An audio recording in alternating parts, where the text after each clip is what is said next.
Now you can do a lot with a couple of basic types of wrenches, and over time you can build quite a collection. That's because some projects require a specific type of wrench or perfect fit on a fastener. And some innovative features may tempt you to upgrade from that traditional set that was handed down to you. So we'll help you decide which wrenches are worth adding to your collection. The adjustable wrench isn't a precision tool, but it's super versatile. You adjust the jaws to fit various fasteners and can quickly reset your grip. Now, when you're using one, you want to make sure that you apply the pressure against the fixed jaw so you won't break the moving joint.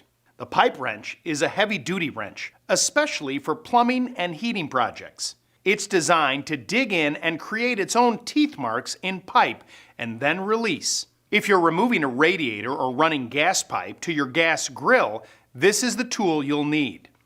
But it's not the best choice on decorative plumbing. Those teeth will mar your finish. Combination wrenches are made with few moving parts or none at all, so they can withstand a lot of force. They have an open end for quick adjustments on fasteners and fittings, and a closed or boxed end that won't slip off when you're applying force. The thin profile fits in really tight spots, which is great for small engine and automotive repair. If you don't use exactly the right size wrench to match the fastener, you could round out the bolt, which is a huge hassle to remove. That's why it's good to have a set of standard and metric sizes. Offset wrenches are another variation that give you a little extra clearance on hard-to-reach areas. A ratchet and socket is used in many of the same applications as the combination wrench, but it's faster because you don't have to remove the wrench after every turn. You can tighten and loosen fasteners by flipping the lever to reverse the action. Sockets fit into the ratchet, and there are several types to choose from. You have your standard and metric increments to match the precise diameter of the fastener, and deep well sockets for extra stability when tightening a long fastener or for tightening down a bolt over a long thread. A pass-through socket has an open back, letting bolt slack slip through. The fewer points of contact inside the socket, the more torque you can apply. 6-point sockets are the pro's choice. They can handle the most force. 12-point sockets are common in a do-it-yourself toolkit.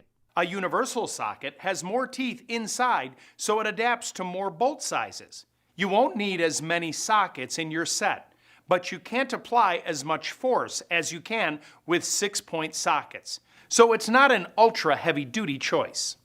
A torque wrench is used where you need to apply a precise amount of torque to a fastener. You set the wrench or read the gauge to apply the correct amount of torque to the fastener as recommended by the manufacturer.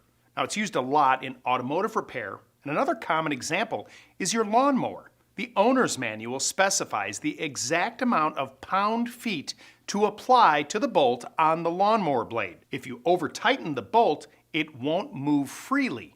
Under-tightening could cause it to loosen and fall off. Here's some more helpful advice about wrenches. Be ready for stubborn bolts that give way suddenly. You want to brace yourself so you won't fall off of a ladder or hit yourself in the face. Protect your hands. It's usually best to pull towards you versus pushing.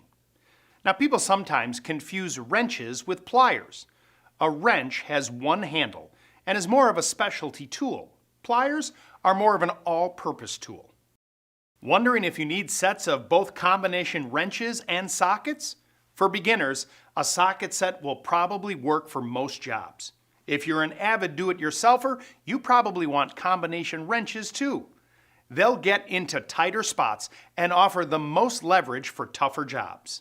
For the tips, advice, and tools you need, visit your neighborhood Ace and find us online at acehardware.com.